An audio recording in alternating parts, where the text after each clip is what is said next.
menor calidad.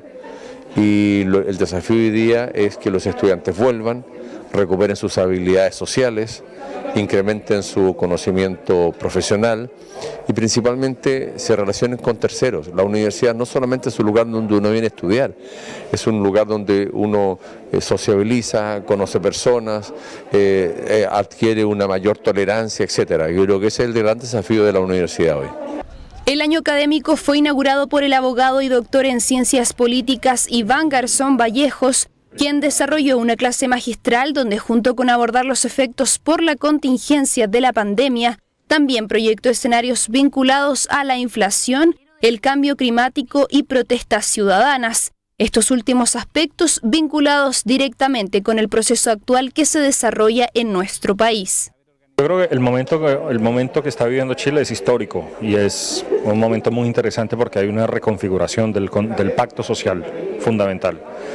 Eso, digamos, genera mucha expectativa, genera mucha ilusión, pero al mismo tiempo también genera unas voces, yo creo que muy razonables de escepticismo, porque finalmente una sociedad no se organiza, no se estructura únicamente a partir de textos legales o constitucionales.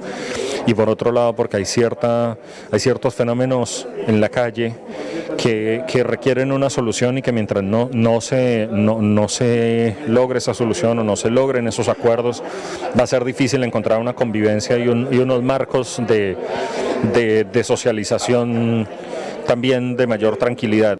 En la actividad académica también se destacó el aporte de la universidad con distintas instituciones, donde se mencionó el reciente acuerdo entre la Casa de Estudios Superiores y la Municipalidad de Temuco, a través de un programa que tiene por objetivo estimular el desarrollo creativo y cultural de los alumnos de establecimientos municipales. Vamos a estar en estudio por nuestros equipos jurídicos, tanto de la universidad como de la municipalidad, en el tema educativo artístico. Queremos potenciar profundamente a nuestros jóvenes de escuelas municipales, también en un área que muchas veces no se potencia, que es buscar talentos en el arte y la creatividad, porque muchos de ellos podrán ser al día de mañana alguna profesión muy distinta, ingeniero, pero la creatividad, hacerla resaltar a corta edad, les permite a ellos también crecer como niñas, niños y adolescentes y en un futuro también como futuros profesionales, que es lo que nosotros aspiramos en nuestras escuelas y liceos municipales. La universidad, como un centro de estudio y pensamiento crítico, se destacó en el inicio del año académico. Sigue siendo una de las principales instituciones que posibilitan los cambios y las transformaciones sociales desde la experiencia y la preparación de los profesionales del futuro. Bueno, y precisamente para profundizar sobre otros aspectos políticos y sociales de Chile, y en especial de la Araucanía, el académico e investigador de la Universidad Autónoma de Chile conversó con nuestro canal. Pasemos a revisar esa entrevista. Entrevista en UATV Noticias. Hola, buenas noches. Ustedes escuchaban recién a Álvaro Saavedra. Estábamos viendo precisamente el inicio del año académico con esta charla magistral del abogado y doctor en ciencia política Iván Garzón Vallejos, investigador, además recientemente incorporado a la Universidad Autónoma de Chile. Nos acompaña en los estudios de Autónoma Televisión precisamente para hablar de política y contingencia. Iván, primero, buenas noches. ¿Y qué es lo que se puede esperar en este escenario hoy día convulso desde el punto de vista político, militar y económico? Y todo esto además cruzado por la pandemia del coronavirus. ¿Cómo estás? Buenas noches. Muchas gracias, Rodrigo, por la invitación.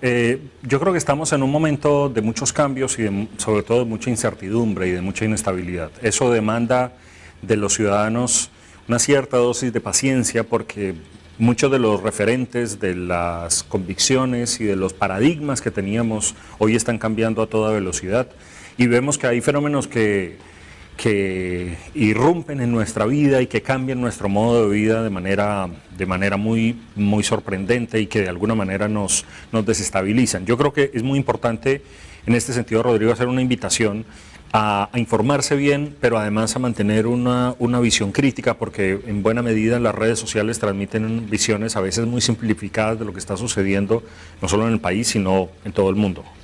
¿Consideras tú que estos son procesos cíclicos? Porque hemos tenido varios de estos capítulos a lo largo de la historia. ¿Hay algo que lo diferencie de los fenómenos anteriores, lo que hoy día está ocurriendo? Tú hacías mención recién, el uso de las tecnologías, por ejemplo. Yo creo que sí hay cosas que no tienen precedentes. Los bombardeos que están ocurriendo en Ucrania, por ejemplo, los últimos habían ocurrido hace 30 años. Lo que está ocurriendo con la pandemia del coronavirus, si bien es una de las pandemias que menos ha impactado, digamos, en términos de vidas humanas en comparación con la gripe española, en comparación con la peste negra, es una pandemia que ha cambiado muchos de nuestros modos de vida, muchas de nuestras rutinas cotidianas. El tema de la violencia es un tema que nos sorprende porque está presente por aquí y por allá en forma de estallidos, pero también en una forma de una violencia anómica, de grupos organizados. Entonces yo creo que si hay ciertos fenómenos que no tienen precedentes. El tema del cambio climático lo sentimos cada vez más como algo que va a impactar nuestras vidas y que necesitaríamos una mayor reflexión al tema. Hay cosas que de alguna manera se repiten, pero la historia nunca se repite del mismo modo. ¿Cómo se analiza, cómo se ve desde la ciencia política, desde un análisis también del exterior, lo que está ocurriendo en Chile? Hubo un estallido y hoy día estamos discutiendo un proyecto de nueva constitución. La situación política de Chile es fantástica, es decir, es un momento que para un politólogo como yo es muy interesante, porque está sobre la mesa buena parte de las piezas del nuevo rompecabezas del pacto social. Y en ese sentido el proceso de la convención es un desafío porque supone restablecer unas nuevas normas de convivencia para toda la sociedad. Por otro lado, creo que todavía no tenemos la distancia y la perspectiva suficiente para evaluar el costo, los efectos, las razones últimas del estallido. Entonces creo que es un momento de mucha convulsión, pero al mismo tiempo yo lo llamo como de un cierto reacomodo de las placas tectónicas que están en el país. Y en ese sentido creo que puede ser un caso que desde fuera se ve con mucho interés, pero además que tiene la capacidad de marcar un rumbo de buena parte de la forma como se resuelvan muchas de las controversias, de los problemas sociales y políticos de una sociedad moderna como esta, y marcar, digamos, un derrotero para otros países que también están viviendo situaciones similares. En Colombia, pensemos en la inestabilidad institucional que tiene en países como Perú, las vueltas del populismo en Argentina, en Brasil, en México. Entonces yo creo que hay digamos un momento políticamente muy valioso que, insisto, demanda sobre todo de nosotros mucha capacidad de informarnos bien para analizarlo de la mejor forma. Iván, tú hablas de lo que es hoy día y lo que puede ser en el futuro, pero hay un tema que viene desde la historia, que no está resuelto en nuestro país y que está generando una convulsión política, social importante, sobre todo en el sur, sobre todo en esta región donde estamos, en la Araucanía.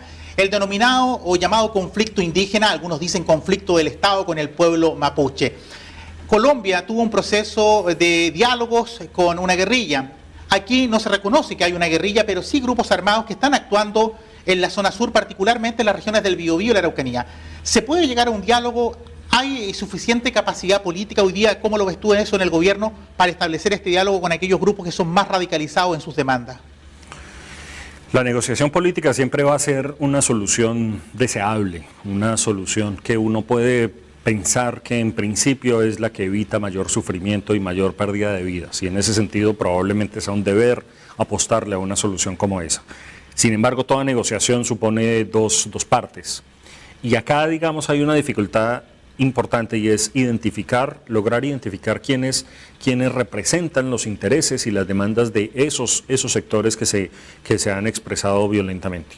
Ahí yo creo que hay un gran desafío. Primero, identificar si hay liderazgos con los que se pueda dialogar. Y segundo, si hay una agenda, si hay unos temas, si hay, digamos, una serie de elementos que entrarían dentro de una posible negociación o de un posible diálogo, porque hay cosas que de entrada son probablemente innegociables y en ese sentido, digamos, hay aspectos que que marcan como ciertas líneas rojas. Y en tercer lugar, lo tercero que plantearía es que sin duda lo que genera una mayor dificultad en una negociación es que la violencia esté presente como una especie de telón de fondo. Mientras la violencia esté presente como telón de fondo, es muy difícil que pueda haber una negociación exitosa, porque de alguna manera el incentivo para que se mantenga la violencia puede no desaparecer. Iván, esta es una situación que no solo es un problema en Chile, porque en los últimos años también han resurgido varios movimientos indigenistas en distintos lugares de Latinoamérica. Lo tuvimos ya hace mucho tiempo en Chiapas, ha sido también histórico en algunos sectores de Colombia, recientemente en Bolivia ha tomado mayor fuerza, en Perú ha sido histórico, y también hay una conflictividad mapuche en la zona de la Patagonia Argentina. ¿Tú crees que el indigenismo ha resurgido y va a ser precisamente uno de los temas que va a estar presente en la política latinoamericana en los próximos años? Yo creo que en general en América Latina se está empezando a notar con una mayor fuerza la adaptación de una política identitaria. Y la política identitaria tiene, sobre todo en las comunidades marginadas, en las comunidades minoritarias, como los indígenas, como los afros, tienen, digamos, una expresión muy, muy relevante. Yo creo que hay que tener en cuenta que también acá hay unas demandas, que hay unas deudas históricas que probablemente se han arrastrado durante mucho tiempo. También hay que tener en cuenta que probablemente los marcos de representación política, los marcos de visibilización de estas realidades han sido insuficientes, pero también hay que tener en cuenta que en un Estado de Derecho la forma de reclamar, la forma de hacerse sentir, no puede ser la violencia, porque la violencia rompe, digamos, cualquier posibilidad de convivencia pacífica, de convivencia civilizada. Entonces, en ese sentido yo creo que la violencia, digamos, genera como ese ruido, como esa distorsión que impide que muchas de estos reclamos, de estas demandas que pueden ser completamente legítimas, se vean oscurecidas y se vean deslegitimadas. Iván, te queremos agradecer esta conversación con los televidentes de Autónoma Televisión. No, por favor, ustedes. Muchas gracias por la invitación. Bueno, ustedes han escuchado al abogado y doctor en ciencia política Iván Garzón analizando aspectos de la política mundial, de Latinoamérica y también de lo que ocurre desde el punto de vista de la conflictividad indígena en el sur de nuestro país, particularmente en la Araucanía. Álvaro, volvemos contigo. Entrevista en UATV Noticias. Bueno, ahí teníamos justamente esa entrevista. Seguimos con las noticias. Tras una investigación de la Brigada Antinarcóticos de la PDI de Temuco y la Fiscalía de Lautaro, 6 personas extranjeras fueron detenidas por la fabricación y distribución justamente de narcóticos. El operativo permitió incautar droga avaluada en más de 635 millones de pesos. Como resultado de un operativo entre la Brigada Antinarcóticos de la PDI de Temuco en coordinación con la Fiscalía Local de Lautaro, fue desbaratado un laboratorio destinado a la fabricación de drogas en la región metropolitana. Se trata de la detención de 6 personas extranjeras involucradas, de las cuales 3 se encargaban de la producción de los narcóticos en Santiago y 3 de su distribución, que en este caso se estaba desarrollando en la región de la Araucanía y el sur del país. El trabajo en conjunto y la coordinación de la Fiscalía con la Policía de Investigaciones logró desbaratar un laboratorio de drogas en la región metropolitana que precisamente producía una gran cantidad de pasta base de cocaína para su distribución en otros lugares del país. Se logra ubicar y detener a una organización compuesta por extranjeros que se concertaban en 2 departamentos de la ciudad de Santiago, Santiago Centro, donde mantenían un laboratorio, droga y además dinero producto de estas ventas. En esta oportunidad, la investigación permitió dar con más de 60 kilos de pasta base de cocaína, marihuana, químicos precursores para la producción de droga, más de 20 millones de pesos en efectivo y más de $1.500. Se logra incautar más de 63 kilos de cocaína base, más de 5 kilos de cannabis sativa, 22 millones de pesos. Hablamos que solamente en la cocaína base tenemos más de 315.000 dosis, evaluadas más de 635 millones de pesos. Es la diligencia más importante que se ha hecho en este año y en los años de trabajo de esta brigada especializada. Lo que nosotros estamos viendo acá en la diligencia que hizo la Brigada Antinarcótico contra el Crimen Organizado Temuco es lo que nosotros conocemos como, o hemos definido como, un laboratorio de abultamiento o adulteración de cocaína base. Durante la jornada de ayer, se llevó a cabo la audiencia de control de detención y formalización de las 3 personas sorprendidas en la Ruta 5 Sur, a la altura de Perquenco, en el proceso de distribución de los ilícitos en la región de la Araucanía. En este caso, los 2 hombres y la mujer fueron formalizados por tráfico de drogas, tras lo que se decretó su prisión preventiva a la espera del proceso de investigación que fue dispuesto para un plazo de 6 meses. Bueno, el director del Liceo Enrique Balacey, Luis Gallardo Garcés, denunció ante el Ministerio Público situaciones de connotación sexual a estudiantes por parte de funcionarios del establecimiento. Además, se suma la denuncia de un caso de ciberacoso hacia un alumno por parte de otros estudiantes de esta misma comunidad educativa. Ponga atención.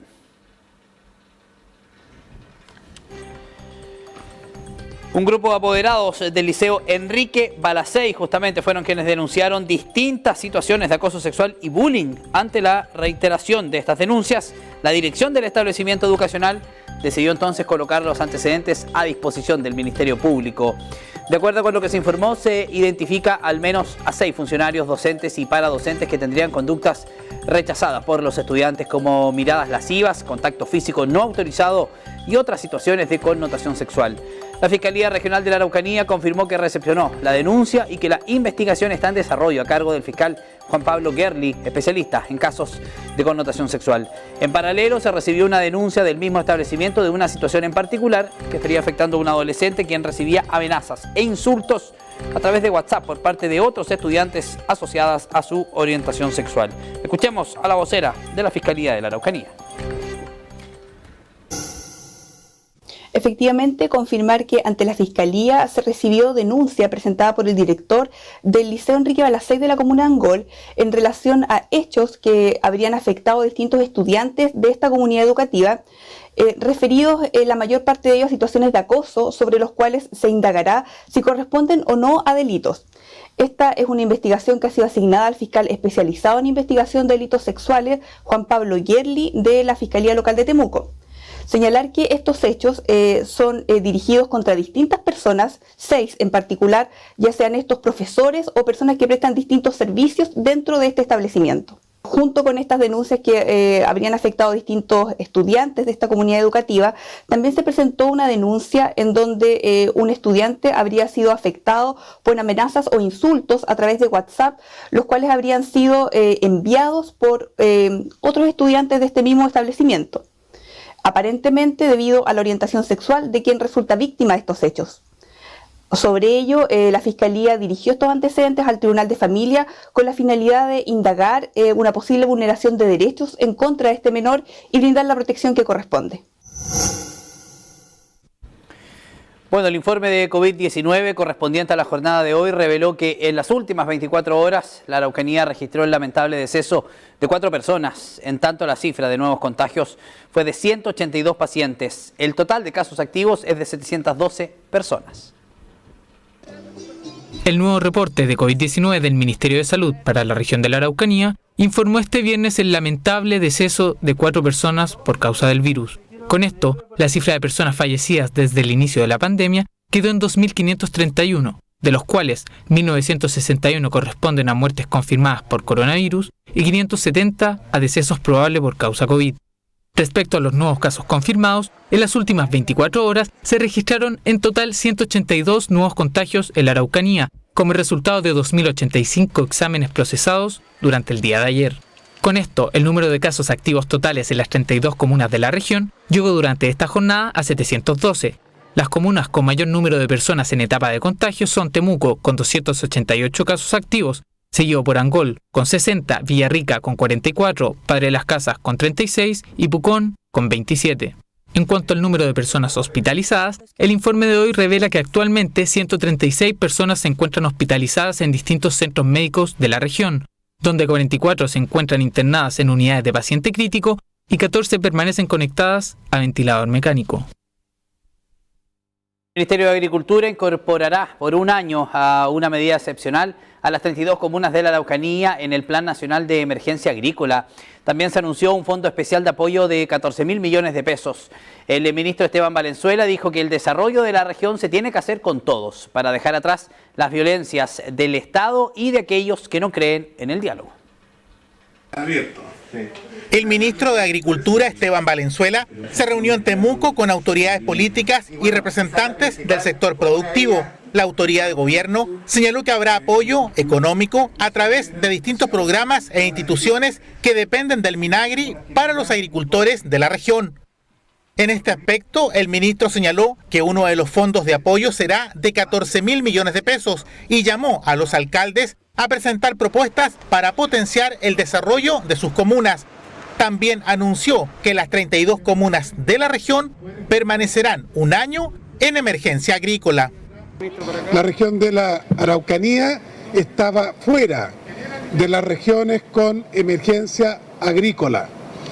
Y en lo que hemos firmado hoy día, las 32 comunas de esta amada y querida región plurinacional, de esta región de la Araucanía, se incorporan no por 3 meses, se incorporan por un año, la única región, por un año, los municipios van a estar en emergencia agrícola y con colaboración especial. Allí hay 14.000 millones de pesos. Uno de los parlamentarios que se reunió con el ministro fue el diputado Miguel Becker, quien pidió la intervención del ministerio porque las empresas de seguros están discriminando a los agricultores de la Araucanía producto de la violencia.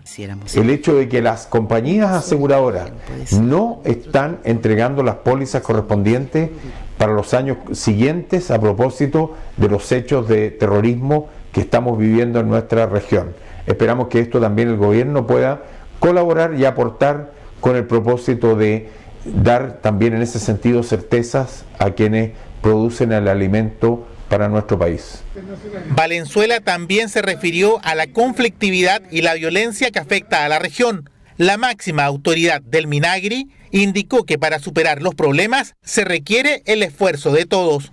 Las violencias de la injusticia, la violencia del abandono, de la negación, las violencias que ejercen también sectores que se han apartado del camino de los acuerdos y la sensatez, todas estas violencias se combaten con grandes acuerdos, con foco, con colaboración, con eficiencia, con capacidad de escuchar y articularnos.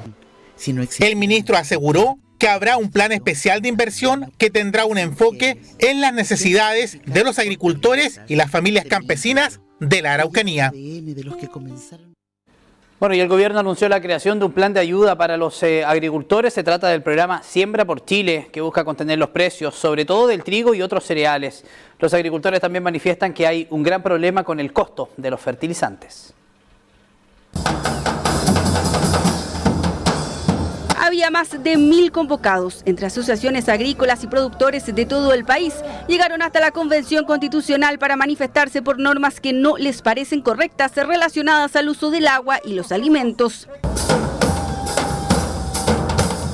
La sequía y la pandemia ha sido un duro golpe para ellos y otros pequeños agricultores. Ahora, con la guerra en Ucrania, los costos se han disparado aún más. Ante eso, el Ministerio de Agricultura anunció un plan para ir en ayuda de quienes producen, por ejemplo, trigo y otros cereales. También los productores nacionales de maravilla, entre otros actores, para poder paliar de manera sustancial esta alza de fertilizantes y de insumos en general de nuestra agricultura y poder contribuir a nuestra seguridad alimentaria. La idea de Siembra por Chile, como se llama el programa, es ir en ayuda de la pequeña agricultura, sobre todo familiar, para así contener los precios de los productos agrícolas. Es que el panorama mundial no es muy alentador. El estrés se ve en dos dimensiones. Uno, a los países que son importadores netos de cereales. Han desaparecido del mapa 12 millones de toneladas métricas de trigo y alrededor de 11 millones de toneladas métricas de maíz. En total, en el año, la Federación Rusa y Ucrania producen 30% de los cereales en el mundo.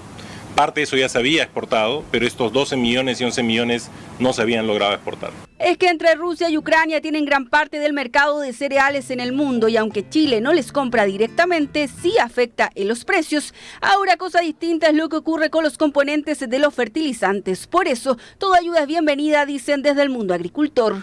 Lo que están enfrentando los agricultores en Chile y en el mundo es una carestía de que más o menos los fertilizantes de un año ahora han subido 4 veces, principalmente la urea, que es el mayor componente de nitrógeno para los cultivos intensivos, como son el maíz, el trigo, la hortaliza, los frutales, las viñas, todo. María José es productora de maíz, ha sentido directamente la escasez de insumos y ya proyecta reducir a la mitad la cantidad de hectáreas que cosecha. Toda ayuda que nos den a nosotros como productores es muy buena.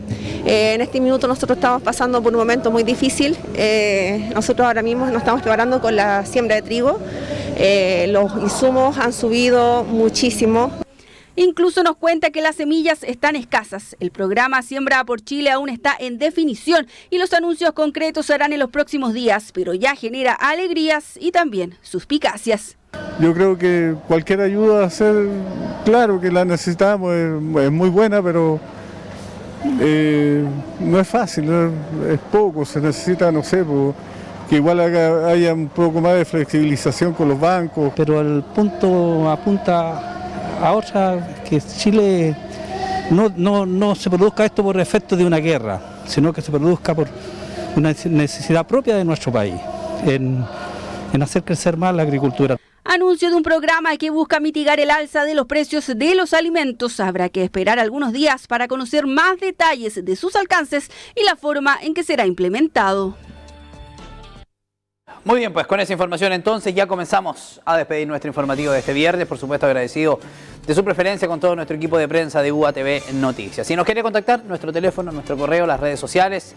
Estamos en Instagram, en Twitter y en Facebook. Además, a través de las plataformas digitales, usted podrá seguir minuto a minuto todo lo que ocurre en la Araucanía, porque constantemente actualizamos nuestras redes sociales y portal web www.uatv.cl con noticias minuto a minuto. Además está nuestra señal en vivo y en directo para que nos pueda ver desde cualquier punto de nuestro país. Por supuesto, las noticias de este informativo y de los anteriores, y junto con ello toda la programación de nuestro canal www.uatv.cl. Muy bien, pues entonces nos vamos. Yo lo voy a dejar con imágenes de Melipeuco y específicamente de la gastronomía de Melipeuco y la artesanía de esta hermosa zona, para que aproveche justamente quizás este fin de semana de visitar esta hermosa zona de nuestra región. Con eso nos vamos. Mi nombre es Álvaro Saavedra. Estas fueron las noticias acá en UATV. Que descanse. Nos vemos. Chao, chao.